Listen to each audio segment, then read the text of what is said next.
I thought I'd make some goat cheese tonight for Dr. Dunleavy. It's his favorite, and nothing says romance when you're in quarantine like goat cheese on fancy-ass little toasts. You can get goat milk in quart sizes generally. They're more easy to find. I happen to see this half-gallon size and I thought, oh, whoop-de-doo, I'm going to make a whole bunch of goat cheese. And I don't know what I'm going to do with it all. I guess I'll put it on pizza and I will eat it tonight as a snack. And but there's a bunch of stuff you can do with it. I will also film the pizza that we can make with it. So I have this half a gallon of goat milk, and I'm going to need 1/3 of a cup of fresh lemon juice for every quart of goat milk. So I'm getting ready here to squeeze the fresh lemon juice into that pink bowl. And I'll be doing that while the milk is heating up. So first of all, I need to heat up my milk. So I've got my Meyenberg goat milk, and it is ultra pasteurized. It'd be really great if you could get it fresh from the goat, but that's practically impossible where I live, at least at this time of year. So, but it worked okay with the ultra pasteurized, and so I'll just pour it in there and get it warmed up, and then I'll work on squeezing my lemons.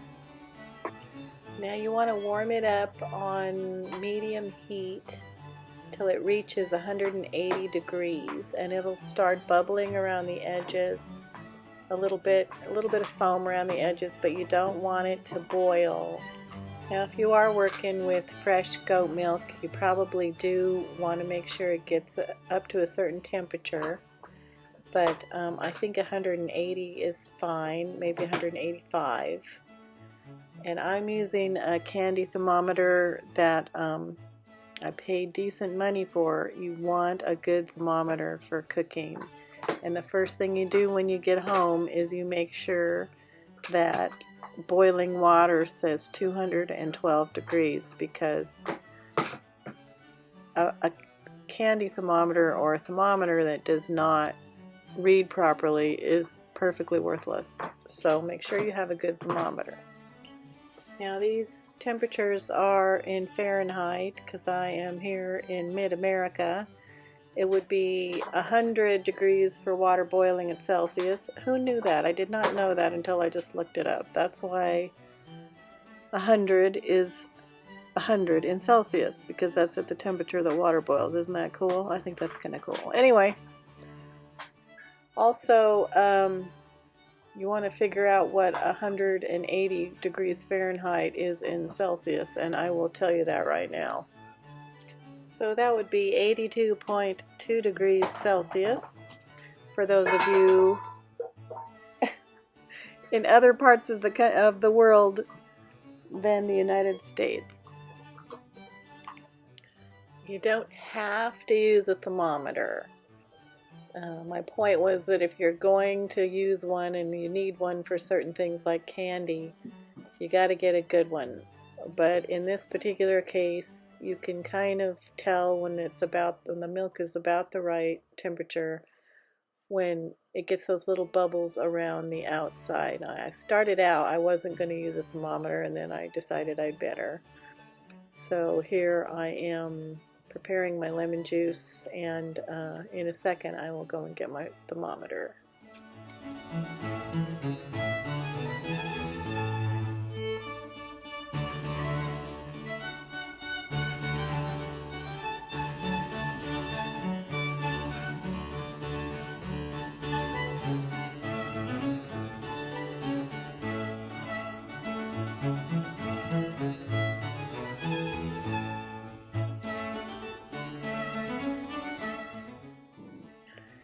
Excuse my two little Tasmanian devils here that are under my feet. They're under my feet as I record this. They were not when I was boiling milk on the stove.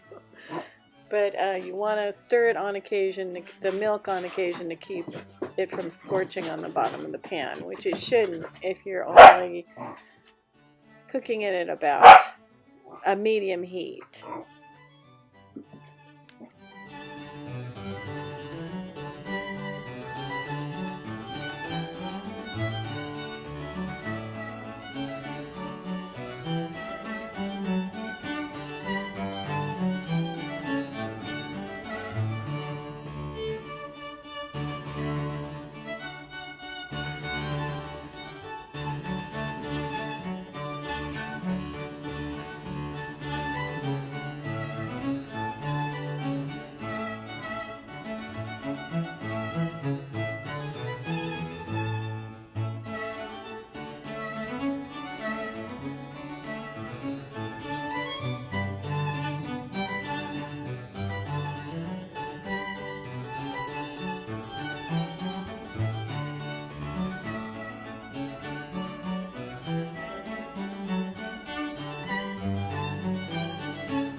Okay, the milk is up to temperature and I am making sure to stir it, and I'm getting ready to add my lemon juice. I have a little bit more than 2/3 of a cup there.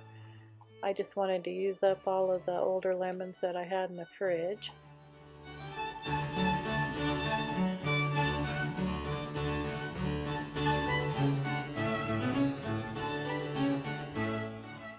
So I'm taking it off the heat, and if you can zoom in there, you can see it's just a little bit over 180.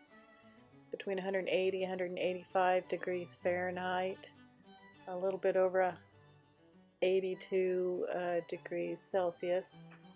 And I'm getting ready to add my lemon juice.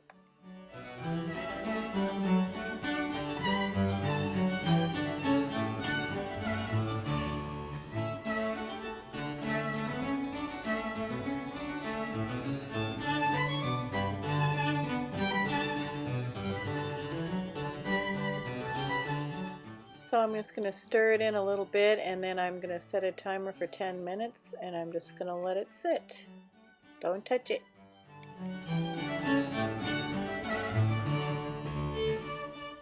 Meanwhile, I have purchased this cheesecloth, also called butter muslin, because it doesn't have those big holes in it. It's pretty tight weaved. And I am getting it ready to use to press the whey out of the cheese. Right now I'm opening up the package and kind of rinsing out the cheesecloth while I'm waiting for my goat cheese to curdle. So here I've set up a colander in a larger pot, and I've put that cheesecloth in the colander, and pretty soon I'm just going to pour the goat cheese into the colander through the cheesecloth. Now you'll see that the goat cheese doesn't have, a real firm curd like other kinds of cheese. It has just a real small, I guess you'd call them curds, sort of like ricotta. I have a double layer of the butter muslin in that colander.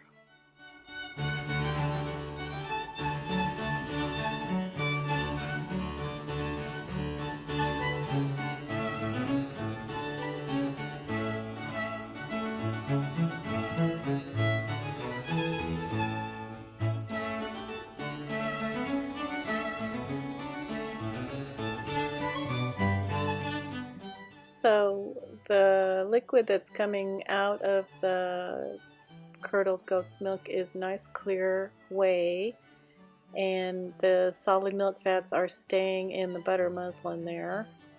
And I just don't have enough room to pour that all in right now, so I'm waiting for some of it to drain. I'm going to hurry the process along with my wooden spoon there.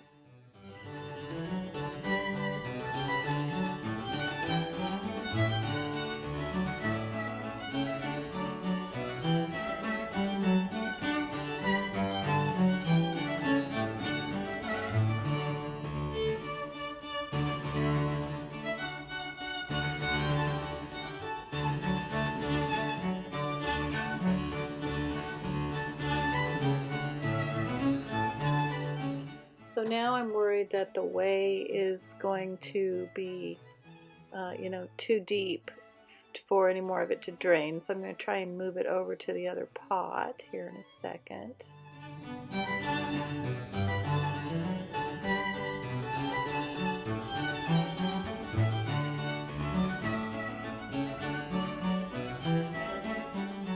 So now I'm just going to carefully sort of hurry the whey along a little bit by just squeezing the butter fat together a little bit.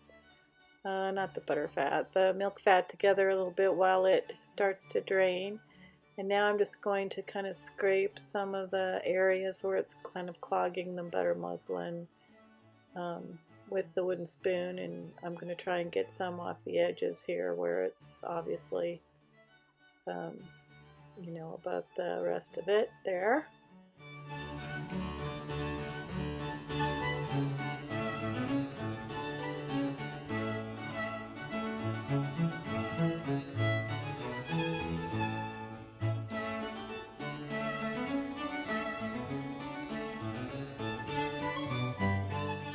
So I continue to let it drain just a little bit, and after a few minutes I do some more of the scraping process.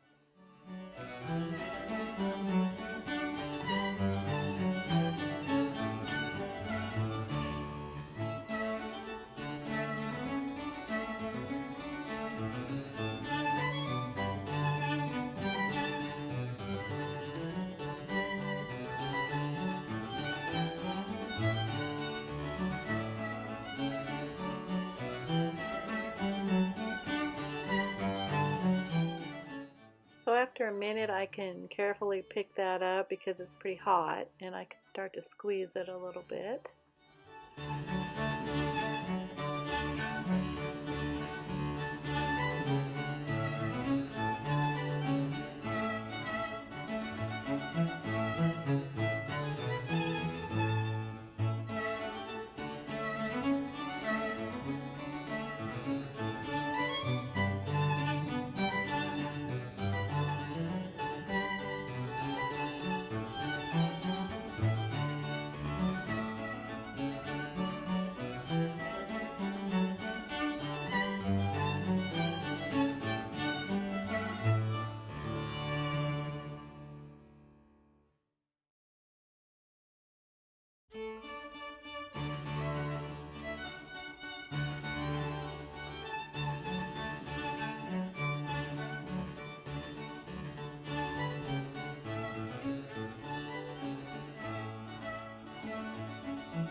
So now I've got it pretty well squeezed out, and I'm going to tie a knot at the top of the bag there and put a wooden spoon through it like so.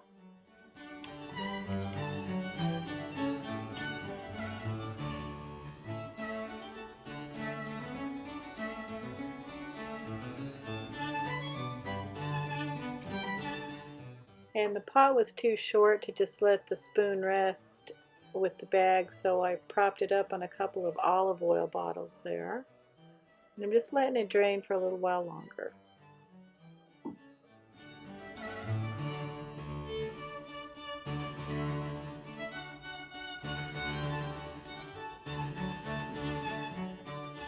So it's been about an hour and a half now that it's been draining, and I'm opening up to check on it, and it looks pretty good. I've got a pretty solid mass there.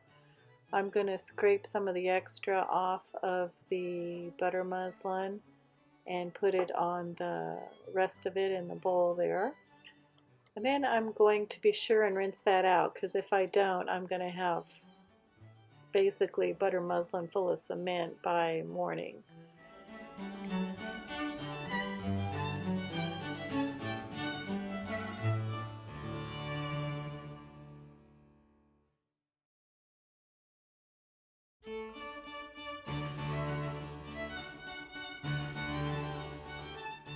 Now it's time to add whatever herbs I want to put in the cheese. For sure you want some salt, and I'm trying to limit my salt, so first I'm using Himalayan pink salt, which is supposedly has less sodium in it, so I'm not going to use very much. Just going to keep it real light. And after it's sat in the refrigerator overnight, it will have assimilated those flavors a lot better than it will to begin with. So you don't want to add a whole lot of salt.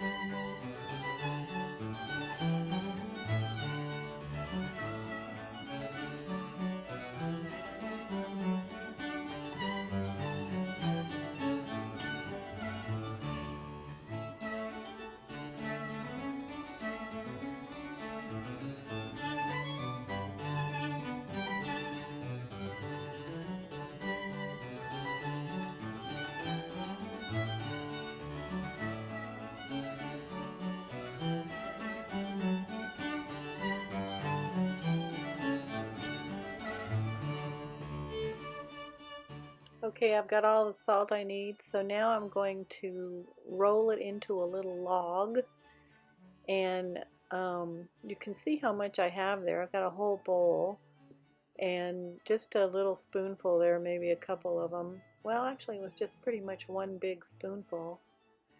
It's going to make the size of a log that I would have bought for about $10 at the store, and that's how much I paid for the milk, and it made all that cheese there in the bowl. So probably if you make it yourself, you can get 4 times as much goat cheese for the price, and you have all the fun of making it.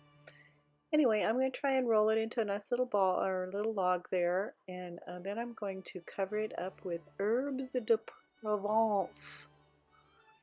So Dr. Dunleavy and I can pretend that we are in the old country.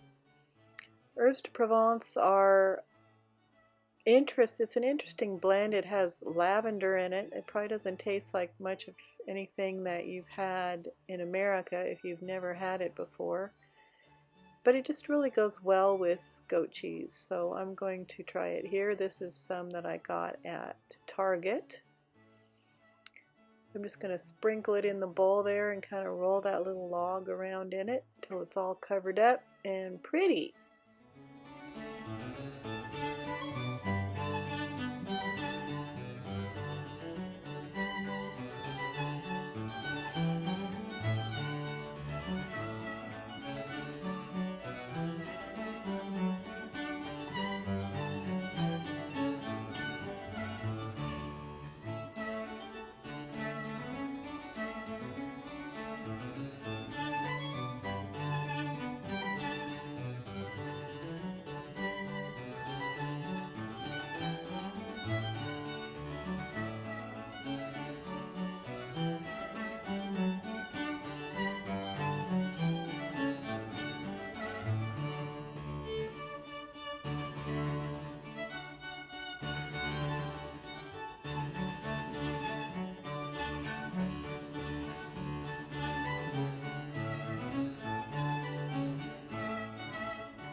Now here are my fancy ass toasts. I got them from Whole Foods, bruschettinis, I think they're called.